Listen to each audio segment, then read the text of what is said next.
Hi guys, welcome back to my channel. Today's Thursday, May the 10th, and I'm going to pick up with another little story tonight. Okay, I believe I left off right after my son Jason was born, and I had to get rid of my mother, who was supposed to come to help me, but she wanted to be paid for it, and then I had to get rid of John's mother because I ended up having to cook for her and wait on her.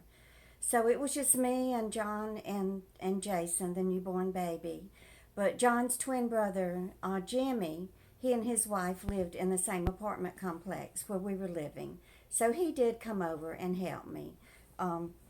He was very effeminate and, just a very loving and kind person. Now, he and his wife's name was Eileen, and they both had degrees in education, but Jimmy just was not cut out to be a teacher. He just could not handle the students. He was real shy and quiet and just the total opposite of my husband, his twin brother. But so he worked as a maitre d' in one of the Sheraton Hotel there on the Mississippi Gulf Coast. So we were living in an apartment complex within walking distance to, the Gulf of Mexico. And we were pretty happy there. And so one night, Eileen and Jimmy had cooked dinner for us. And so I was excited to get to go over and see their apartment and eat dinner with them and everything. So we walk in, and their apartment is full of this most gorgeous furniture you would ever want to lay your eyes on. I mean, they put a lot of money into their furniture. And so they had bought new curtains and hung them up on the windows, and they just took the curtains out of the package, and you could see all the folds in them and all the wrinkles and lines. And I said, did you think about maybe ironing your curtains? And they said, oh, the wrinkles will fall out. So anyway, we sit down to eat, and they've got the plates on the table and everything, and I don't remember what Jimmy cooked, but they passed the salad around. So I took the tongs, and I put the salad on my plate, and I went to hand it to John, who was sitting next to me, and they all just started laughing. I mean, they just burst out laughing at me. And I'm thinking, what did I do wrong this time? Well, they had salad plates on the table, and I put my salad in my dinner plate. Well, I'm just a country girl, I didn't know what a darn salad plate was. So that embarrassed me, and it just made me feel really bad, but maybe they were just getting back at me for making fun of the curtains with the wrinkles in them.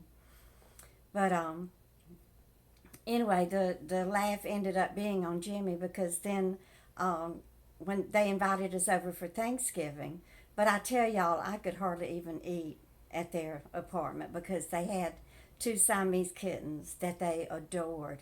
And those Siamese kittens would crawl all over the kitchen countertops and everything. I mean, there was just cat hair everywhere.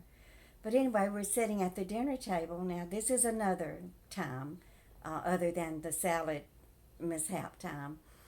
So we're sitting at the dinner table at Thanksgiving, and Jimmy brings this big turkey out of the oven he's so proud of. He had been cooking it all morning. So we're all sitting there ready to eat, and he cuts into the turkey, and blood runs out of it. So we couldn't even eat it. I mean, I guess I don't even remember. It was so long ago, but anyway, after they laughed at me for putting the salad on my plate, on my dinner plate, well, then he got laughed at for trying to serve us a turkey with blood running out of it. But I have some more pictures. Okay, this was at a family gathering. This is the divinity doctor here, and he's holding Jason. And this is John's twin brother, Jimmy. And this is John here, John's brother-in-law. Jerry Lee was his name. And then this is Arnett Sullivan. And this is one of his daughters here. He had 5 daughters. I told you all about that. And this was the same day, I do believe. And this is me here.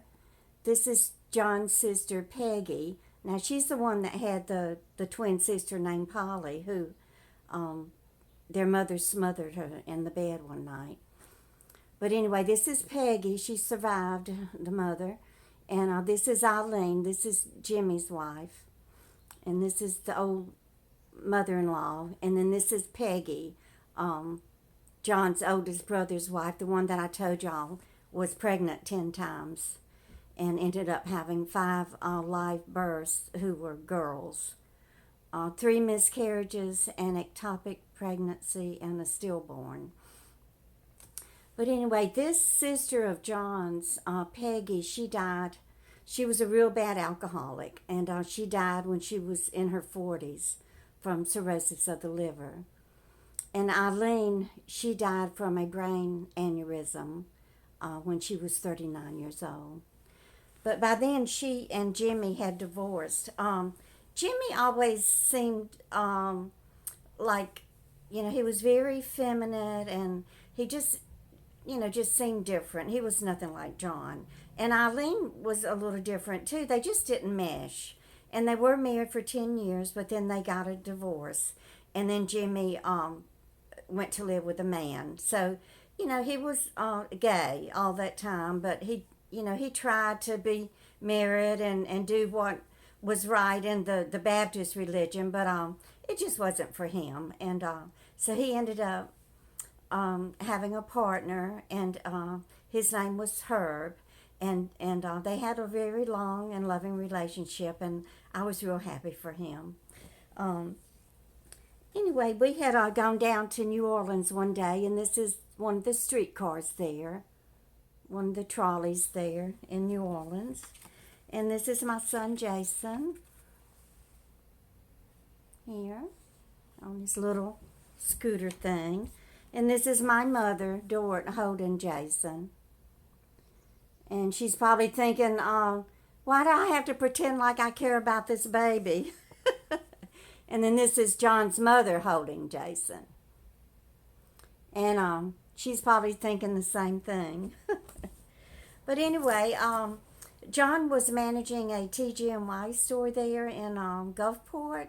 And then he got transferred to a TGNY store in Bay St. Louis, Mississippi. So we moved there, and, at that time we didn't have any furniture. And so we rented a house on State Street. And the owner of the house was a little French woman. Her name was Mrs. Tutory. And she always wore a braid. She had gray hair, and she wore a braid all the way around her hair like that.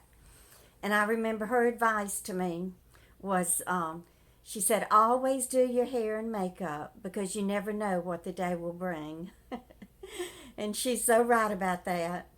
But anyway, she owned about 5 houses there in Bay St. Louis, and we ended up living in 2 of them. So we moved from Gulfport to Bay St. Louis to the house on State Street.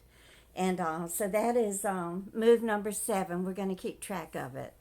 So I just want to thank y'all for watching, and just ask you to just keep on coming back, hit the like button, and if you have any friends on Facebook that you think would like my little channel, just share it with them. And I just appreciate y'all so much, and I love reading your comments. Y'all are so sweet. Thank you guys. Bye.